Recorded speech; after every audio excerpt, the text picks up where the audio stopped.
సంగీత్ బాబు గురించి ఒక మాట చెప్పి ఆయనతో మాట్లాడిస్తాను. మనం 100 థియేటర్లో రిలీజ్ చేయాలనుకుంటే మరి మనం అనుకుంటే సరిపోదు కదా, మనకు థియేటర్స్లో వేయడానికి డిస్ట్రిబ్యూటర్స్ అని ఉంటారు. తెలుగు ఫిలిం ఇండస్ట్రీలో ఒక పెద్ద డిస్ట్రిబ్యూటర్ ఉన్నారు, ఆయన పేరు ఎన్వి ప్రసాద్. చిరంజీవి గారి సినిమాలు గత 40 సంవత్సరాలుగా ఆయనే చేస్తున్నారు. ఆయన దొరకడం అన్నది అంత సామాన్యమైన విషయం కాదు. అలాంటి ఆయన మన పత్రిసారి సినిమాని రిలీజ్ చేయడానికి నొప్పించారు. సంగీత్ బాబు గారికి గట్టిగా క్లాప్స్ కూడా. Thank you sir. NV Prasad garu మాకు రిలేషన్ కాబట్టి ఆయనతో కలవడం జరిగింది. మనం వేసేటటువంటి షో బెనిఫిట్ షో అంటారు దాన్ని, ఒతురు గట్టిగా చెప్పలు కొట్టుకుంటాం బెనిఫిట్ షో. ఇదేమిరా అంటే ఉదయం 8 గంటల నుంచి 10 గంటల వరకే వేస్తారు ఈ షో. ఈ 2 గంటలో 2.5 గంట వేస్తారు షో. అంటే 8 గంటల నుంచి 10 గంటల లోపల 1,00,000 మంది, ఒక థియేటర్లో 1000 మంది అంటే 100 థియేటర్లు 1,00,000 మంది చూడాలన్నదే మనందరి కోరిక, మనందరి ఆలోచన.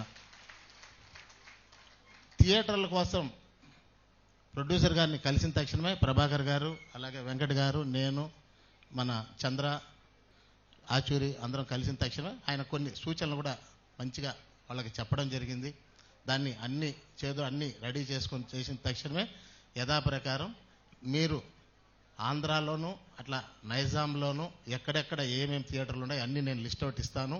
దాంట్లో భాగంగానే ఇచ్చినటువంటి థియేటర్లో మనకు ఒక అమౌంట్ అనేది మనం కట్టాలి. వాళ్ళకి కడితేనే మనం సినిమా తీసుకోగలుగుతారు.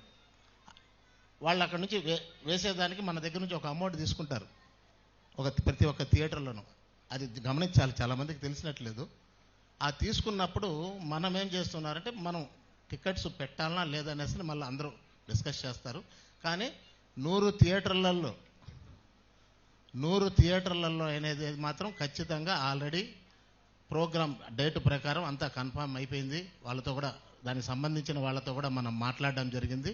ఆ డేట్లో 100% ఉంటుంది. ఇంకొక మాట కూడా చెప్పడం జరిగింది ఆయన, ఆ డేట్లో ఏదన్నా కానీ కొన్ని పెద్ద హీరోకు సంబంధించినటువంటి వాళ్ళ సినిమాలు ఏదన్నా కానీ ఉంటే ఆ రోజు కాకపోయినా ఇంకొక రోజు వేయించే ప్రయత్నం చేస్తానని చెప్పడం జరిగింది. కానీ ఆ రోజు ఏ థియేటర్ మన గురువుగారి సంకల్పం కాబట్టి ఆ డేట్లో ఎక్కడే కానీ పెద్ద సినిమా హీరోల రిలీజ్ సినిమాలు ఏమీ లేవు ఆ డేట్కి. కాబట్టి అద్భుతమైనటువంటి డేటు. మనం చేయాల్సింది ఏమిటంటే ప్రతి ఒక్కరూ ఒక్కొక్క థియేటర్ని ఇన్స్టిట్యూట్ తీసుకోవాలి. ఆ తీసుకున్నటువంటి థియేటర్లో భాగస్వామి అవ్వాలి. భాగస్వామి అయిన తక్షణమే ఇచ్చినటువంటి టికెట్స్ అంతా వాళ్ళు తీసుకున్న తక్షణమే మీ అందుబాటులో టికెట్కు డబ్బు తీసుకోవాలన్నా లేదని మీ ఛాయిస్ అది. థియేటర్ నుంచి వాళ్ళందరినీ లోపలికి పంపించి సినిమా చూపించాలి ప్రతి ఒక్కరు. నేనైతే చిత్తూరు జిల్లా మొత్తం నేను చూపించే ప్రయత్నం నేను చేస్తున్నాను. Thank you sir. Thank you.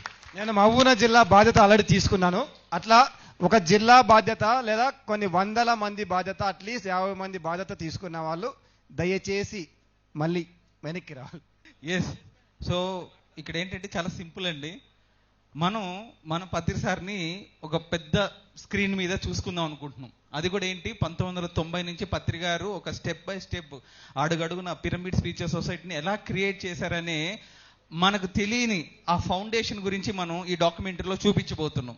అంటే మనకు తెలీదు, మనం ఈరోజు ఇంత హాయిగా ఈరోజు సేవాదళ వాళ్ళు ఇంత బాగా ఆర్గనైజ్ చేశారు. కానీ 90లో ఈ పరిస్థితి లేదు. చాలా చాలా అవమానాలు ఎదురయ్యాయి పత్రికారికి, చాలా వ్యతిరేకత వచ్చింది. మరి వీటన్నిటిని దాటుకొని మరి ఆయన ఈరోజు పిరమిడ్ స్పీచెస్ సొసైటీ అని ఒక మహావృక్షాన్ని ఆయన క్రియేట్ చేశారు. అవునా కదా? సో పత్రికారు ఒకసారి గట్టిగా చప్పట్లు కొడదాం. మరి ఈ బాధ్యతని ఈ థియేటర్స్లో వేయడం కానీ అదంతా కోఆర్డినేట్ చేయడం కూడా మన శేఖర్ గారు చూస్తున్నారు. మరి ఆయన మాటలు